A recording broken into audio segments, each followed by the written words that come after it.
이번에는 우리 교회 내에 있는 학생들뿐만 아니라 또 교회 외부에 있는 우리 학생들도 선정하여서 이제 전달하려고 합니다. 그래서 오늘 우리 학생들 이제 두 명의 학생과 또 한 분의 우리 어르신 보호자를 이렇게 오셨는데 진심으로 환영합니다. 참 잘 오셨습니다.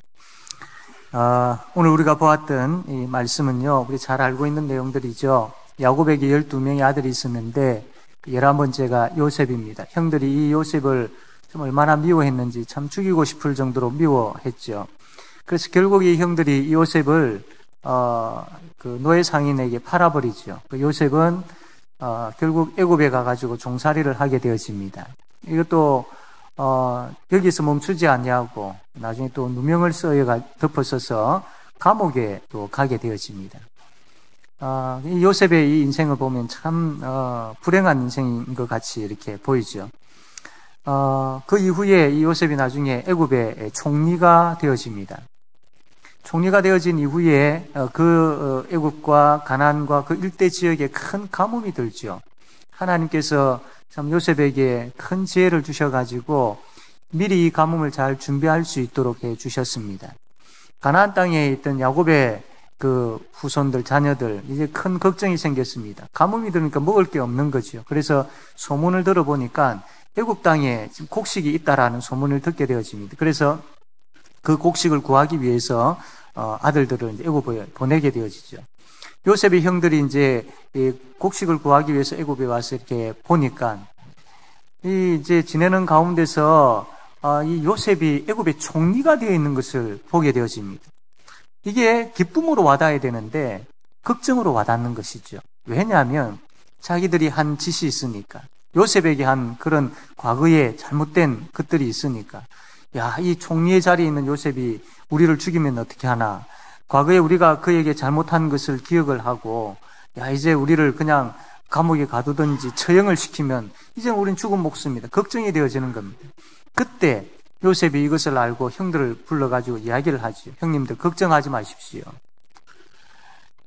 형님들이 나를 이 애굽 땅에 보낸 것 같이, 나를 노예로 팔아가지고 보낸 것 같이 여겨지지만 그러나 그렇지 않습니다. 하나님께서 이때를 아시고 미리 준비하기 위해서 나를 애굽 땅에 먼저 보내셨습니다. 즉 하나님께서 이 백성들, 우리 아버지의 자녀들, 이 이스라엘 백성들, 이들을 구원하시기 위해서 나를 먼저 이 애굽 땅에 보내셨습니다. 그러니 걱정하지 마십시오라고 이야기를 하는 것입니다.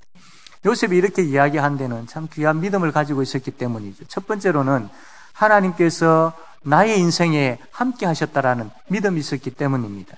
그가 감옥에 있을 때라든지 또 혹은 노예의 어떤 삶을 살았을 때 만약에 그것만 본다면 정말 비참한 인생입니다. 그러나 요셉은 그것만 보지 않았습니다. 그 가운데 함께 하시는 하나님을 보았던 것이죠. 그래서 그 믿음이 있었기 때문에 그가 있는 곳이 어떠한 곳이라 할지라도 하나님의 함께 하심으로 인하여서 주의 지팡이와 막대기가 나를 안위하시나이다, 이 시편 기자의 고백처럼 요셉도 하나님이 나와 함께 하심에 대한 그 믿음으로 인하여서 그가 어떠한 형편에 처하든지 참 하나님 앞에서의 그러한 귀한 믿음이 흐트러지지 아니하고 그 믿음으로 인하여 굳건하게 서서 살아갈 수 있었던 것이죠. 그래서 그것으로 인하여서 뒤에 오늘과 같이 우리가 읽었던 그 내용의 고백을 요셉이 하고 있는 것입니다. 우리가 우리의 다음 세대들을 위해서 기도할 때에 하나님, 우리 아이들에게, 우리 다음 세대들에게 하나님 함께 하여 주셔야 됩니다. 함께 하여 주셔야 됩니다. 이 아이들이 살아가는 가운데에 하나님 나와 함께 하심에 대한 믿음을 가지고 살아갈 수 있게 해주십시오라고 기도하셔야 됩니다.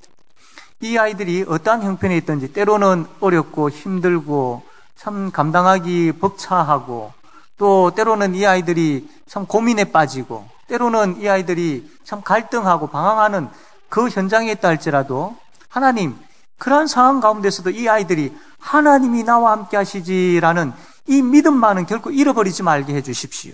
하나님께서 나와 함께 하신다라는 이 믿음을 통하여서 거기에서 다시 일어설 수 있도록 하나님 역사하여 주십시오라고 우리가 우리의 다음 세대, 우리의 아이들을 위해서 기도해야 할 것입니다. 두 번째로 요셉이 그 형들이 두려워하는 가운데 두려워하지 말라라고 이야기하면서 하나님께서 나를 이곳에 보내셨다라고 이야기한 데는 하나님께서 나를 지금 도구로 사용하고 계신다라는 믿음이 있었기 때문입니다. 하나님께서 함께하는 인생은 아무런 의미가 없는 인생이 아닙니다. 분명한 가치가 있는 의미가 있는 인생입니다. 요셉이 애굽에 오게 된 근원적인 이유가 형님들 때문이 아니라 하나님께서 나를 보내셨다. 더 구체적으로 이 이스라엘 백성들을 구원하시기 위해서 하나님께서 나를 보내셨다 라고 고백할 수 있었던 이유는 그 일에 하나님께서 지금 나를 사용하고 계신다. 내가 애굽의 총리가 된 이유가 바로 그거다. 지금 요셉이 이 이야기를 하고 있는 것이죠. 하나님은 요셉을 사용하고 계십니다. 하나님께 쓰임받고 있는 인생이다라는 겁니다. 이 얼마나 멋진 인생입니까? 요셉은 지금 복의 통로로 사용되어지고 있는 것이죠. 우리 이제 예배 드리기 전에 잠시 이제 외부에서 온 우리 장학금을 받는 아이들과 같이 이제 이야기를 하는 가운데 옆에 있는 아이에게 한번 질문을 했습니다.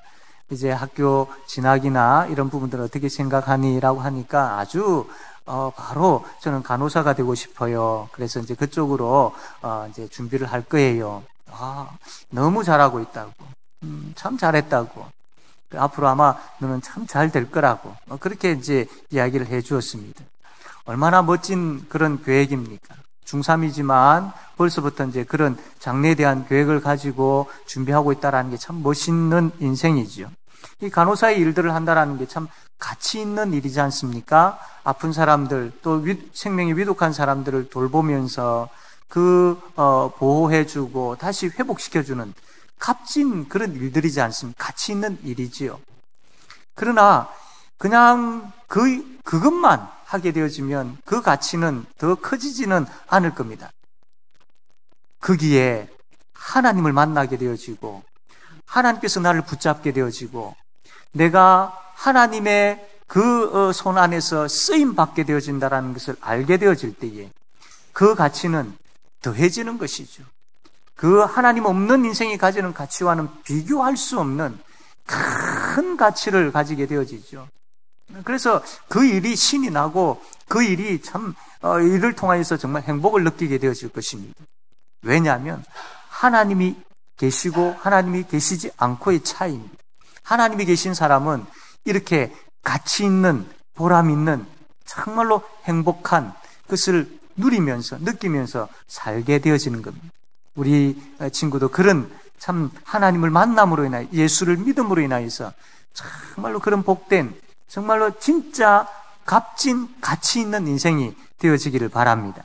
그래서 우리 성도님들이 다음 세대를 위해서 기도할 때 하나님 우리의 다음 세대들이 하나님께 쓰임받는 그런 아이들이 되게 해달라고 기도해야 됩니다. 아무런 가치 없이 그냥 살아가는 인생이 아니라 정말 하나님의 복의 통로로 사용되어지는 우리의 다음 세대들이 되게 해달라고 기도해야 할 것입니다. 나중에가 아니라 지금부터 하나님 우리 아이들이 작은 일에서부터 하나님의 복의 통로로 사용되어지는 것을 경험하게 하시고 나중에 커서 그들이 어떤 직장과 어떤 연령대와 어떤 가정과 어떤 상황에서도 그 자리에서 하나님 복의 통로로 잘 쓰임받는 하나님의 쓰임받는 그런 우리의 다음 세대들이 되게 해달라고 기도하는 그런 우리가 되어야 될 것입니다. 그래서 참 이 일들을 통하여서 우리의 다음 세대들이 하나님께 쓰임받는 큰 은혜의 역사가 일어나게 되기를 바랍니다. 아멘.